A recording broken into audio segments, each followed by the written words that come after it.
I had made the hypothesis that the more privilege someone would have, maybe the more compersion would be accessible to them, because maybe they have more access to communities, to resources, to the kind of financial independence that would allow them to feel generous and to not feel so threatened if their partner is going to be with someone else. And really, it's not that simple.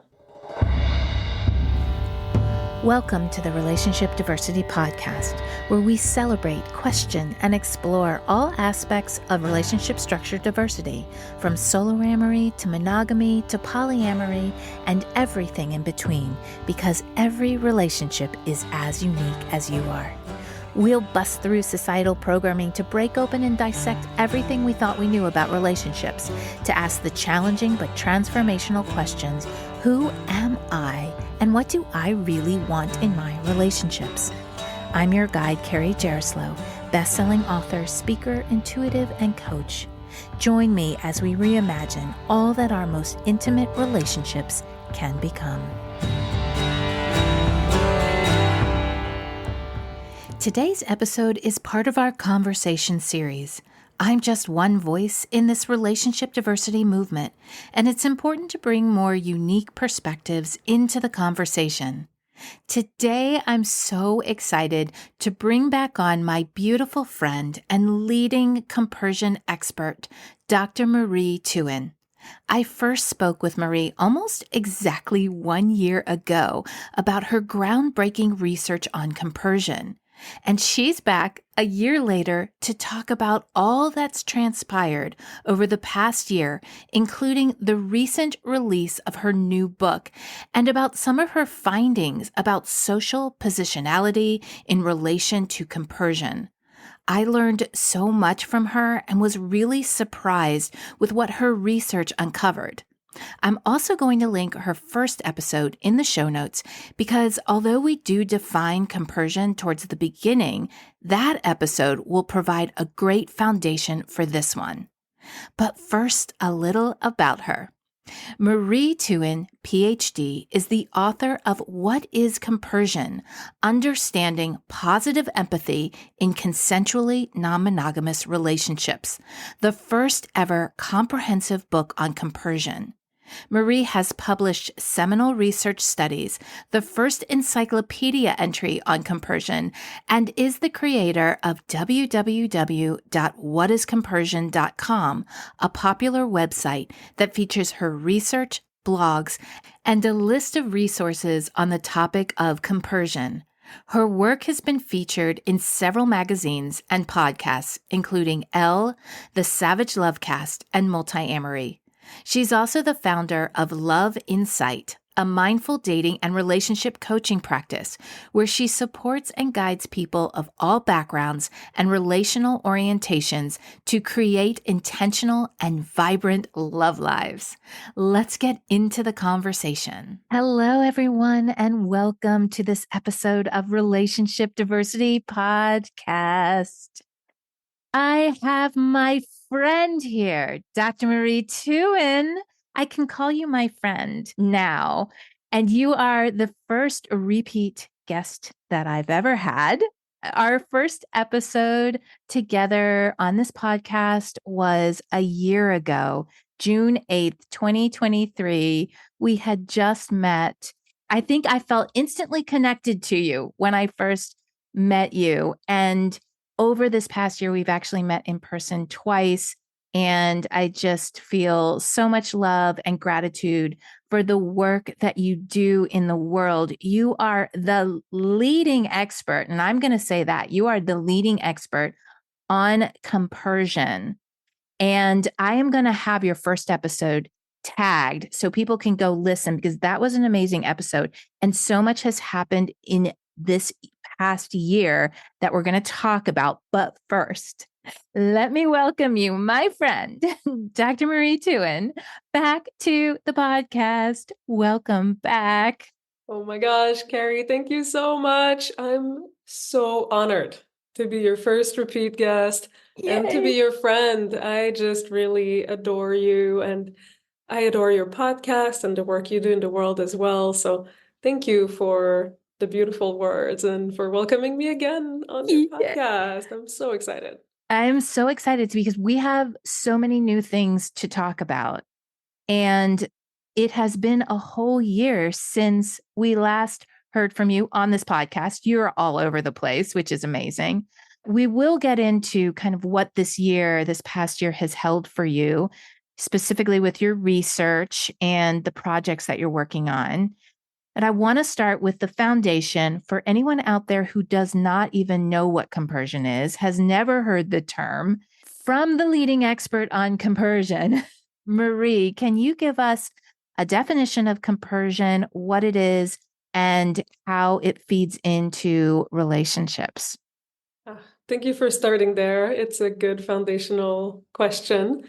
And one thing that happened in this past year is me and Dr. Sharon Flicker co-authored an encyclopedia definition of compersion. That was the first ever encyclopedia definition of compersion in any book, which this one was the Springer Encyclopedia of Sexual Psychology and Behavior. And so it was really great to be able to really look at all the research and the literature that had already been created, which honestly, there's not a ton, but look at all other people's definitions of compersion and really come to an agreement about what is it at the core. And we actually had to split it between three definitions. And the first two pertain to non-monogamy specifically. The first one is the broad range of positive emotions that one might feel in response to their partner's other intimate relationships. So that's the more traditional definition of compersion. So I'm happy because my partner is happy with someone else. But what we discovered through our research is that there's also, within the realm of non-monogamy, still something called attitudinal compersion. And we did talk about it last year. That was one of the main points of my research, but it felt important to distinguish it. So the second definition was the broad range of positive thoughts, attitudes, and behaviors that one might experience in relations to their partner's other intimate relationships. So that's not when you're necessarily feeling empathic happiness, but when we're interpreting our partner's other relationships as a positive event. And that counts. Definitely. That's also compersion. And then the third definition we added to include the more broad use of compersion as a word to talk about positive emotions, attitudes, thoughts, and behaviors in response to someone's gratifying experiences in any context. So, hey, I'm happy you're having a successful podcast. Oh, you just hit 100 episodes. That is so cool. I'm happy for you. Yay. Thank So you. I have Yes. compersion. Right. I think we touched on that in our last conversation, in that it really does apply to so many different relationships if we can be happy for other people, for their happiness. Absolutely. And I think that's a very great litmus test of how we feel about people. When we feel like we're on the same team with them and the floodgates of love are open, it doesn't mean we might not have envy or jealousy or other emotions as well, but fundamentally, I think that healthy love has to be inclusive of wanting this person's well-being and happiness. And I have had the experience where it's not just how I feel about the other person, but it's also how I feel about myself. Yes. So we've got a foundation for this. And congratulations on getting that definition into that dictionary. I'm sure you're working on other dictionaries. Yeah. I mean, actually, this was an encyclopedia, but the dictionary would be the next step. And I have emailed the Merriam-Webster a few times to ask them to add compersion to their dictionary. And I got a response the first time saying that it was not used widely enough. And then the last two times I did not get any response. So I guess not yet, but hopefully soon. Yes. And all the work that you're doing, I think, is helping to bring the word into the vocabulary more of, I'm not yet ready to say mainstream vocabulary, but I think that it is on its way to be used more frequently, to be included in that dictionary. So I think that leads perfectly into what has been going on over the last year with your work, with your research, and your projects. Thank you so much for asking. So, yeah, it's been a big year. By the end of the last episode, I was telling listeners that I was writing a book. I was working on it.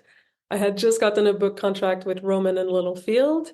And so I spent the last year writing it, and then it's publishing on June 18th. I think this will be coming out right around that time. So if you missed the pre-order, you will definitely be right in time to order it. June 18th. Amazing. Yes.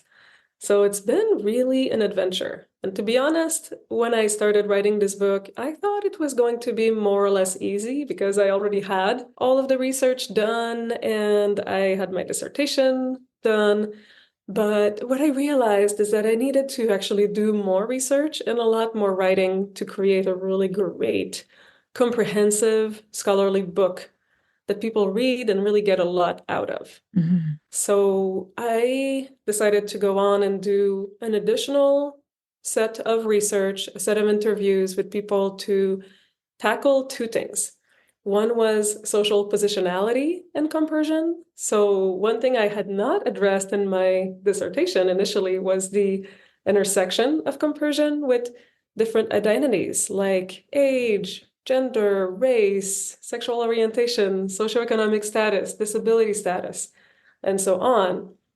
So I thought that was a missing point. And then I also went back to my initial interviewees that I interviewed in 2018 and asked them again a bunch of questions about compersion and their relationship situations and their social positionality.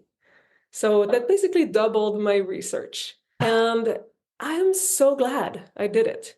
Because that, in addition to also my experience as a coach working with non-monogamous individuals every day, has really enriched my perspectives. Definitely. And I think have seen articles out there that say non-monogamy, polyamory is just for elitist white folk. And so I think that this research is really helping to bring more of a light into all of the people that are practicing this. So, what are some of the results that you found from your research? Oh my gosh, so much. There's so much, right? What are some of them? Where do you want to start? Well, I think I want to start with addressing what you just said, which is that kind of stereotype of consensual non-monogamy as this white, elitist, liberal thing. There was actually recently an kind of infamous article in The Atlantic, polyamory, the latest fad of the ruling class. I read it. And Mm-hmm. I just burst out laughing because, well, on the one hand, there is something to be said about a lack of representation in the media and in a lot of academic studies, a lack of diverse representation. Because oftentimes people who want to participate in such studies are people who have more disposable income, more time, or maybe connected to certain social media platforms where they might hear about those studies. They might also have less to lose if they were to be outed as non-monogamous. I know it's not just a matter of race and socioeconomics. There are so many factors that can come into the risk-benefit Yeah. analysis for someone to be out, the geographical location and just whether or not they have children and all of that. So in general, people that we see as the representatives of non-monogamy tend to be people with more privilege. But that doesn't mean that this is really who's practicing it. There's previous research that says that really CNM or consensual non-monogamy is practiced by people across the political spectrum, across gender identities, across sexual orientations, across race, and across socioeconomic status. So it's really a myth that this is just a white hippie thing. It's just what we see more of. Right. And so we need to be changing that and bringing somehow more safety for people to be able to speak out or to report what they're doing. I know that some of your work is starting to do that. some of the additional research that you did for your book? Right, right. Because I really did, in my last round of research, sought out a more diverse and more truly representative sample. And I'll start with giving you an arc of what I found. And it's the idea that really privilege does not correlate with compersion. You would think it'd be the opposite. You would think. I think I had assumed at the beginning of this research, I had made the hypothesis that the more privilege someone would have, maybe the more compersion would be accessible to them because maybe they have more access to communities, to resources, to the kind of financial independence that would allow them to feel generous and to not feel so threatened if their partner is going to be with someone else. And really, it's not that simple. Because when someone does not have as much privilege, two things might happen. And everything I'm about to say is highly contextual, so there's no plain rules. It really depends on where people are at in their lives and their relationship ecosystems. But sometimes people who have less privilege might have more to gain from non-monogamy. Let's say people who are older, they need mutual care. They need not to be just independent doing their own thing all the time. They need a support system, maybe more than people who are younger do. And to have polycules rather than nuclear family might be the best possible thing, which promotes compersion. Same thing with people who might have financial difficulties. If you're trying to make it in a lot of places in America on nuclear family kind of income, it can be super challenging. But if you add some metamors in the picture who are actually contributing to the success and the stability of the family unit, that can be a really great catalyst for compersion, or to gain. Definitely. I'm thinking as a parent, having a support system, I always wish that I had a support system through parenting. And even when you're saying something about adding another salary or another income stream is like, oh, it relaxes and rests my nervous system. So I can understand how that would be supportive and supportive towards compersion. Right, right. The other factor that can really promote compersion is the willingness to dismantle internalized mononormativity. And that is the idea that monogamy is the only way to really love. And mononormativity, that assumption that monogamy is best, is really intricately connected to other forms of oppression in society, like white supremacy and patriarchy and socioeconomic disparities. And when you start really looking at these different systems, they can be very connected. And people who already have found themselves on the other side of a system of privilege, let's say someone who is queer, has already dismantled heteronormativity, has already fought the battle of coming out as queer. It's going to be potentially easier for them to then question monogamy and to do away with it, because they might already see themselves as outsiders to the mainstream or already in opposition to some of the mainstream injustices. And they might have sometimes like less privilege. In that case, it might be a little bit scarier to lose one more area of privilege, but it can also be easier psychologically. And they might already be part of a community that is sex positive and all about authenticity and liberation and questioning the norms. So that can be another factor that makes this whole equation between compersion and social positionality not so obvious and very multifaceted.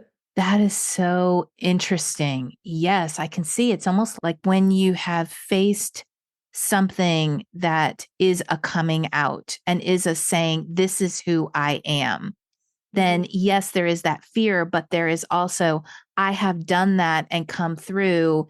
Not everyone I know, but a lot of people I have done that. I have come through. I have found my people. I've found the people that accept me and love me. And I know that I'm okay and that there might be creating more of a motivation to continue moving in that if it's safe and I have support from my community.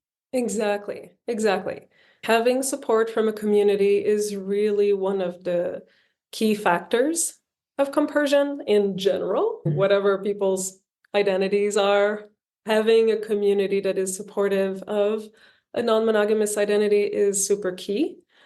So the more you have that, even if you have less privileges in some other ways, you are likely to potentially experience more compersion, depending, of course, on everything else that's happening. Another thing about that, in terms of people of color and people who come from cultures that are more communal and less individualistic, oftentimes people have already more of a propensity for sharing.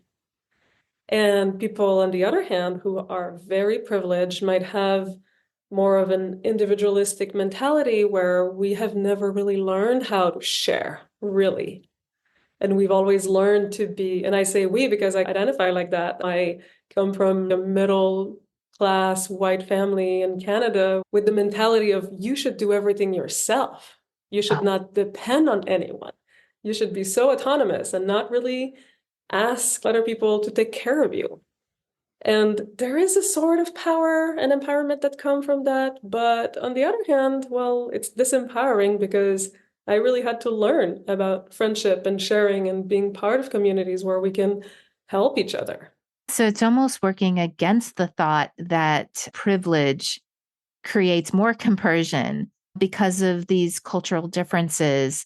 Specifically, I know I grew up thinking I want to have what's mine, this possessiveness. I'm going to work to possess whatever material things, but that I think it leads into the idea of relationships and partnerships and owning. It feels very twisted when I say it, but in that idea of monogamy, of I own this person and we own each other in this weird way. Does that make Mhm. sense? Yeah, yeah, that kind of capitalistic private Yeah. property, like almost imperialistic mentality, I think does bleed into relationship, or really it can. Yeah. So I know you also looked at age. Can you talk a little bit about your findings through the ages? I love this part because if anyone's listened to my other episodes, they'll remember that I am fascinated by generations and by different ages and the differences of different generations. And I know you looked at, I think you started in the 20s or 30s in your Hmm. research. Hmm. Yes, yes. I started with people in their 30s, all the way through people 65 and above. And even though it was a small sample, I came up with a lot of different stories and examples of how compersion dynamics can really change across the lifespan. So, people in their 30s, for example, oftentimes were coming to a place in life where they were changing their priorities instead of perhaps dating a lot of different people and discovering their sexuality, which might have been really favorable for compersion. They might have come to a time where they want to settle down and build a family. And now again, we come to this crossroads where sometimes if they already had a community of support and a polycule of supportive partners and metamors, they might double down on like the benefits of non-monogamy and double down on compersion and feel so grateful that they could raise a family in a non-monogamous environment. But people who were single oftentimes had a hard time really picturing, like, okay, I really want an anchor partner. I want to find the other parent for my future children. And because the non-monogamous pool is small, it's maybe 5% of the population, they were struggling to think, am I going to be able to do this in a non-monogamous environment? So that could sometimes impact the ability to feel compersion because you might have shifting priorities. Yeah, I talk about that a lot. So it's not so much age, but stage of life Mhm. and what are your priorities at every age. Another category that was super interesting to me was people over 60 or 65. And that's where oftentimes they would call it the golden age for CNM. And again, as I said earlier, they would have more to gain by being in a consensually non-monogamous relationship because they wouldn't be alone taking care of each other in like a heteronormative marriage, for example, where oftentimes there's also a gender piece where men go into a need for care earlier, and then there's a lot of women who then become full-time nurses. Mhm. Yeah. And if maybe there had been another partner, another girlfriend that originally might have been a challenge in terms of jealousy and competition, then maybe if there was someone else to take care of that husband, the initial rivalry would turn into compersion really quickly. Thank God I'm not alone to take care of this person and caring for this person. Another thing would be people in upper age ranges typically have a lot of experience with polyamory, and they've had time to work out their insecurities. No one is really comparing like who has the most amazing body anymore. They're just really wanting to have a great life, and like they have less fucks to give, if I may say that on your Yes, show. you absolutely may. And I'm Mhm. in my 50s and I'm seeing that already begin.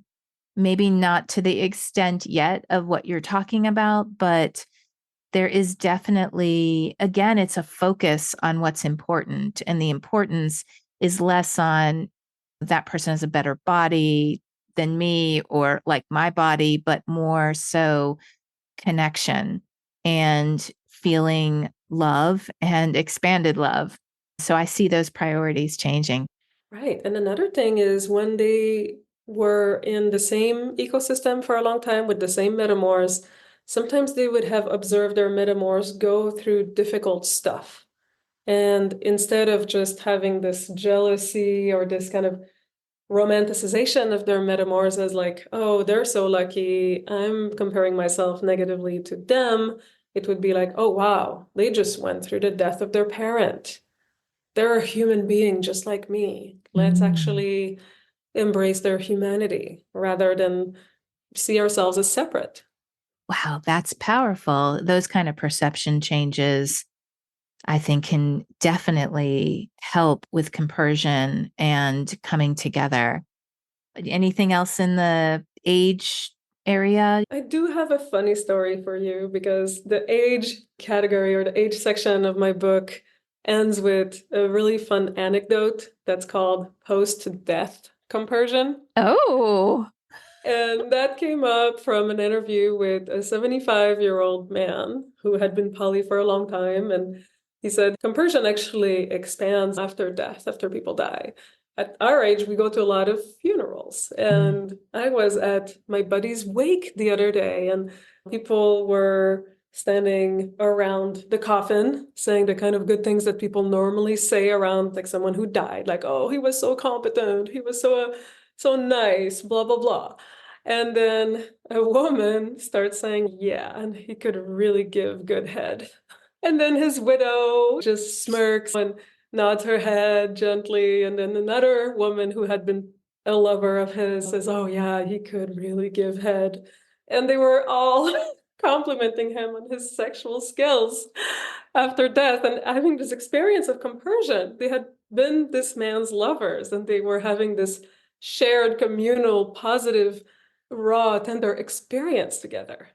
And I I just love that. And I would like to have been a fly on the wall of that one.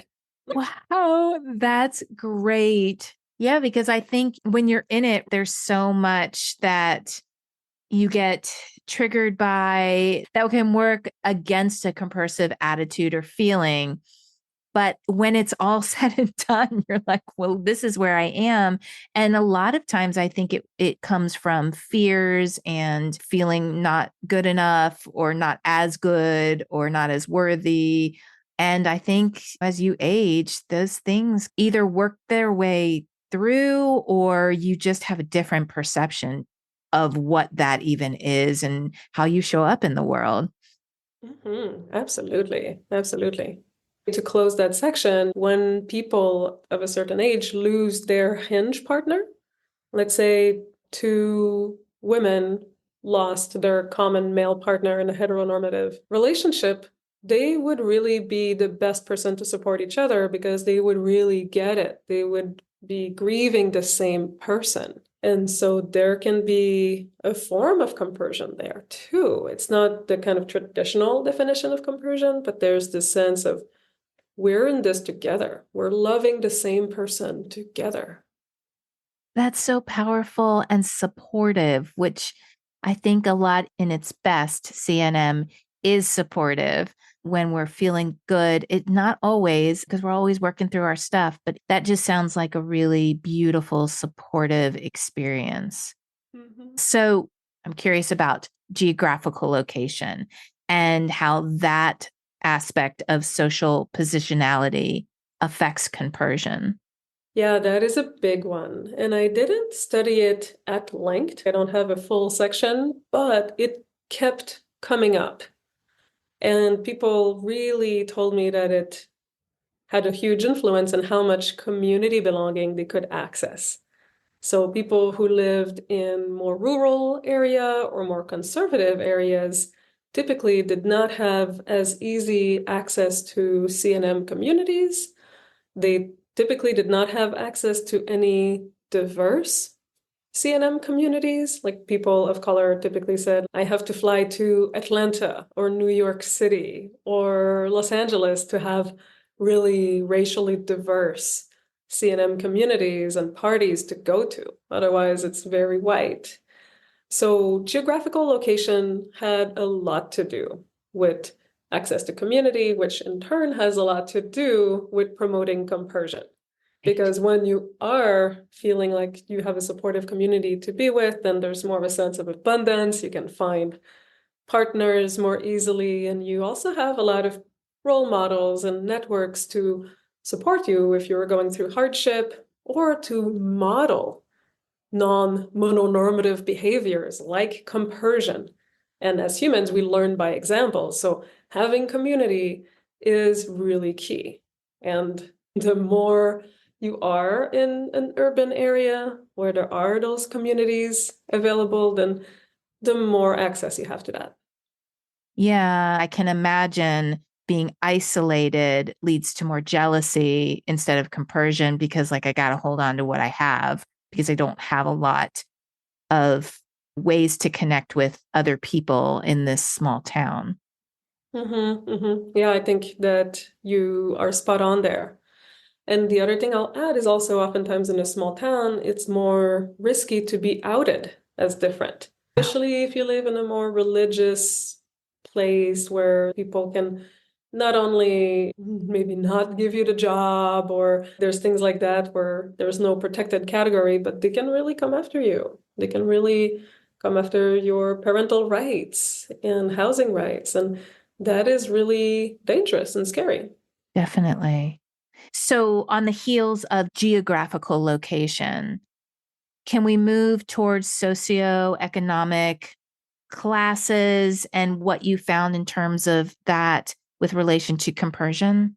So again, it could be counterintuitive, where for some people, they actually said that having more financial resources was promoting a healthy CNM ecosystem and therefore compersion because they could have ample time to have multiple relationships and to hire a babysitter, maybe if they wanted to go to a play party and whatnot.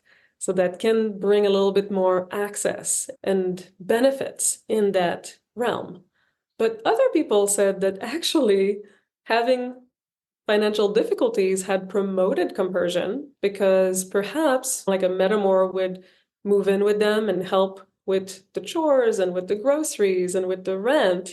And that would have really enhanced compersion because there was more resources in the pool. So I think it really depends on, are the metamor's relationships adding or taking away in terms of how socioeconomics will intersect with compersion. Which goes back to your original research about metamors and the things that will have more of a compersive environment and then things that will work against compersion is Mhm. the relationship with your metamors. Again, I'm going to encourage people to please go back and listen to that episode because it really goes into that more. And I really identified with that idea of the relationship and your feelings towards your metamor and how much that supported my feelings of compersion. Mm-hmm. Right. Like the more there is to be grateful for in a relationship, the more compersion you're going to feel. Because Exactly. compersion is both about empathy and gratitude. So the more the contextual factors can stoke this gratitude, the more compersion there's going to be. I'll say one more thing about the socioeconomic status department is that there is actually research that says that people who are in lower statuses tend to have more ability to be generous and to share. And that is Interesting. so interesting because, of course, I don't want to generalize and say that's everybody, but oftentimes people who have more resources, again, have this mentality that they should do everything themselves and they should be fiercely independent and they just don't need to share as much. So maybe that muscle is not practiced enough. So that has Very. to do with compersion too. Yeah. Very, very interesting. There's so much richness in this area. So let's talk more about race and compersion. What did you find about that intersection? Super interesting because, again, there's always those factors that hinder compersion. And one of the factors that I found hinders compersion is the lack of representative communities for people of color in a lot of geographical locations, not everywhere, but in a lot of the country, you go to a non-monogamous community and it's mostly white, and a lot of people of color will not see themselves represented and might not feel like it's their place to get support. So that can be a deterrent for people to experience the benefits of community and therefore what could translate into compersion. On the other hand, people who are from cultures that are more communal typically, again, have more experience in the realm of sharing. And another thing is they oftentimes have been marginalized by a system of oppression that they are no longer really afraid to question and to question every part of it.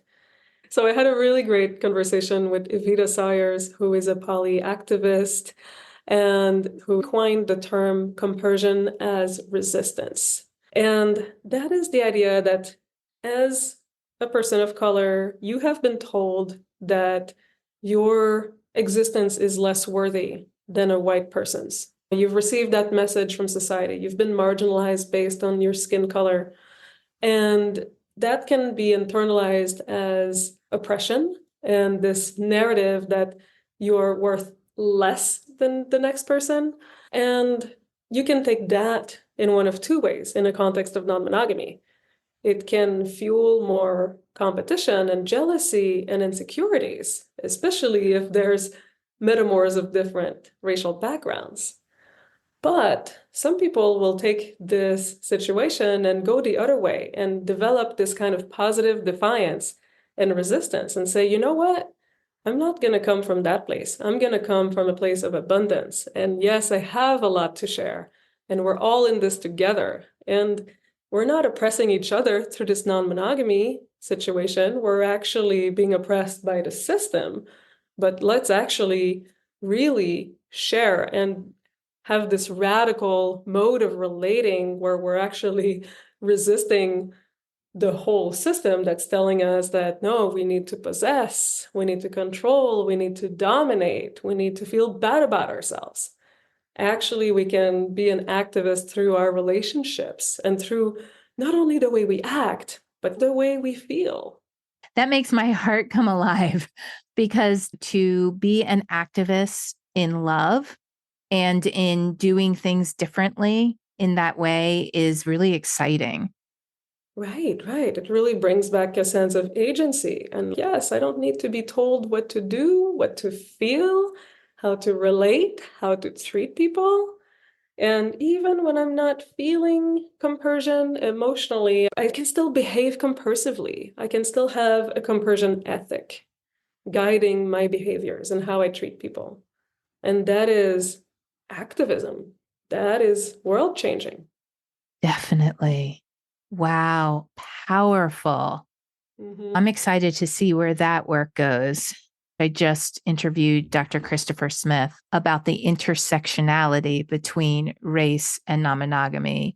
And they're Mm-hmm. doing some really interesting work and is teaming up with other people of different races to do that kind of research. So that's very exciting, which I'm sure will help the research with compersion as well. Let's go to sexual identity, sexual orientation. What did you Mm-hmm. find with your research there? That might have been the easiest category to Mm. research because it was very obvious that there was a big Venn diagram between people who are not straight and people who are non-monogamous. And one usually promotes the other because not being straight oftentimes positions you outside of mainstream society and also might come along with a lot of sex positivity and a celebratory attitude towards authentic sexual expression, even when it's countercultural. So people who have already broken the walls of heteronormativity tend to be more inclined to be non-monogamous. And people who are not straight or gay, people who are either bisexual or pansexual, oftentimes have this kind of inherent orientation towards sexual fluidity where it invites the idea that one person might not be your all in all. And a lot of my participants actually said that they came towards non-monogamy because they had a partner of one gender and they just really felt like they wanted to also have a partner of another gender because one gender was not completely fulfilling to their desires. So I think that is really wonderful because the poly community is often very queer. Yeah. And I can see how it creates a very different mind and heart set, which when you're feeling like, well, I'm attracted to all different genders and a gender as well. And it makes sense that if I'm going to want to live into my true authenticity, that I'm going to want to have the experience with different people to satisfy and to fulfill those aspects of me. So I can see how that can definitely create more compersion.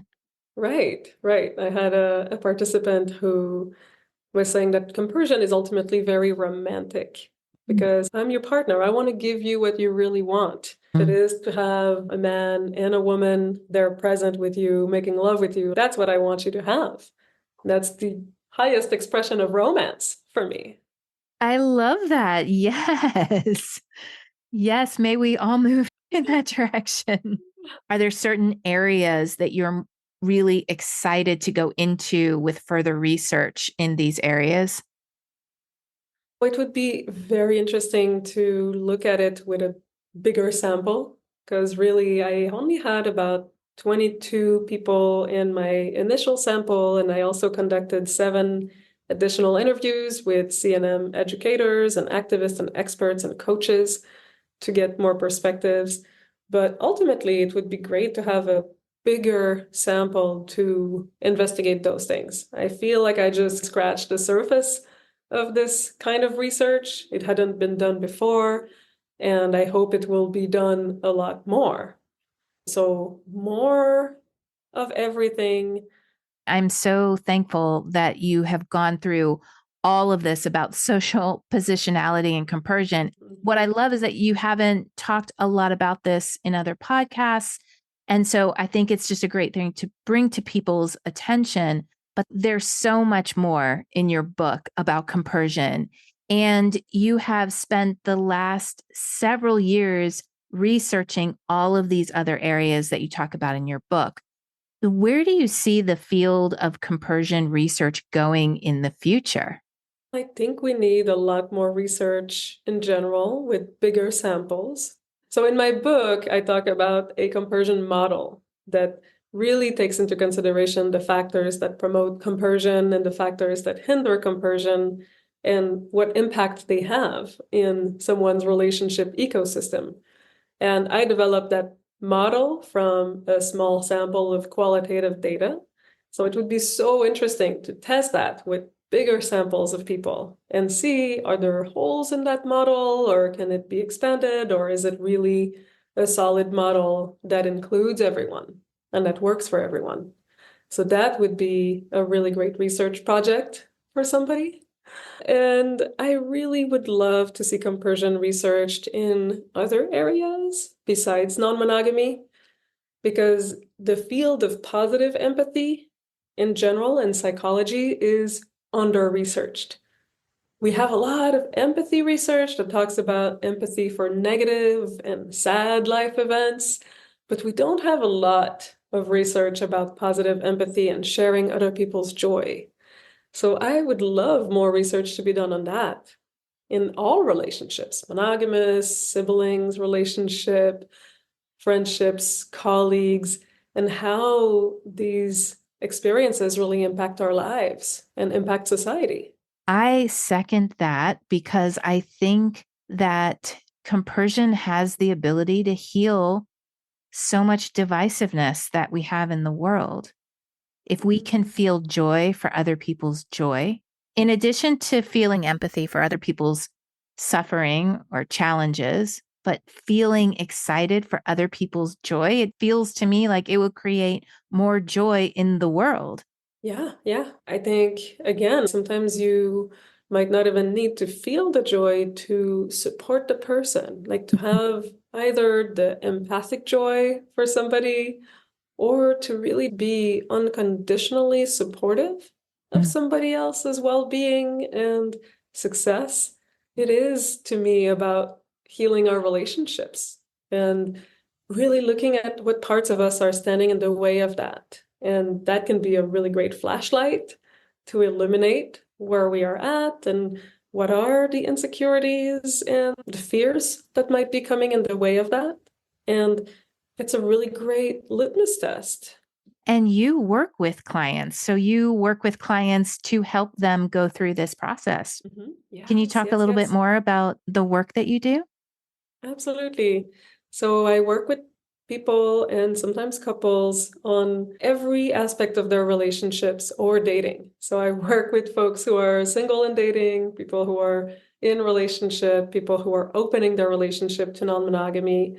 And we really look at what are the bottlenecks that are causing you to stop your love and stop your expansion in your love life. And it looks very different for different people. For some people, it is their personal insecurities that need to be healed and voiced and taken care of. And some people have relational insecurities that we work with. So just even the process of identifying, where do you need attention? Where do you need healing? Where do you need more softness? And that is so empowering. And I have actually on my website, for those who are interested in compersion, I have developed a worksheet where people can look at their whole compersion ecosystem and identify how they're doing in different categories. And that can help with the coaching, because we know, like, oh, here, you're really strong in the individual category, but you don't have any community around you. Let's strategize about how do you find community and how do you interact with people, all of that. Or some people are really needing more reassurance from their partners. And okay, how do you strategize for that? So we really go where the bottlenecks are. That is incredible work. And I really encourage anyone who's listening who is struggling with compersion, because there's also a lot out there that says you can't be non monogamous unless you have compersion and all of that. There's just a lot of stuff. And I will say, Marie is the real deal. She is an incredible coach. And we're going to have all of your information in the show notes of how to reach out to you for coaching and also how to get that roadmap and follow you on social media, because you have so many amazing free resources on your Instagram page, and then really encourage you to go out and buy this book. June 18th, it's coming out. I've got my copy already ordered. How can people find the book? Where is it being sold?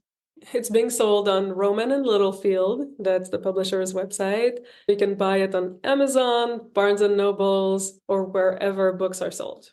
And we're going to have some of the links down in the show notes. So you can just go and click on it because I've already read the book and it is an incredible book, such a resource. And also, although it is academic, I felt like I came away with it with tangible understandings of where my struggles are in terms of compersion. So it really helped me look at my own relationships.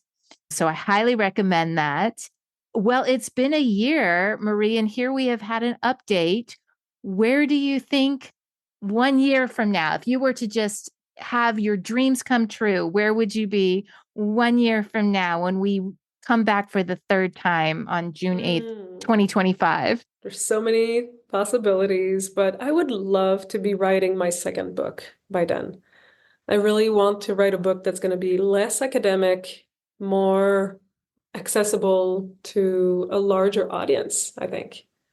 I want to dive into that wider lens towards compersion. That's amazing. And your coaching, I bet, really helps to refine that as you're working with people with real life experiences to help people do their work and do the work. Yes, it's very symbiotic. Awesome. Well, Marie, thank you so much, my friend, for being back. This has just been an incredibly informative conversation. I have learned so much. And everyone, please go connect with Marie. Thank you, Marie. And we wish you the best of luck and so much love. Thanks so much for listening to the Relationship Diversity Podcast. Want to learn more about relationship diversity? I've got a free guide I'd love to send you. Go to www.relationshipdiversitypodcast.com to get yours sent right to you. If you liked what you heard, please subscribe to the podcast. You being here and participating in the conversation about relationship diversity is what helps us create a space of inclusivity and acceptance together.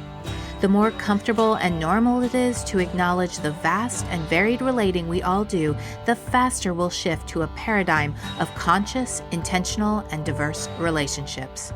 New episodes are released every Thursday.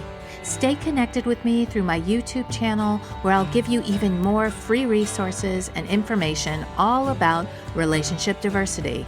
I'm super excited to go deeper into YouTube because I'll be able to connect and have conversations directly with you. You'll find the link in the show notes. Stay curious. Every relationship is as unique as you are.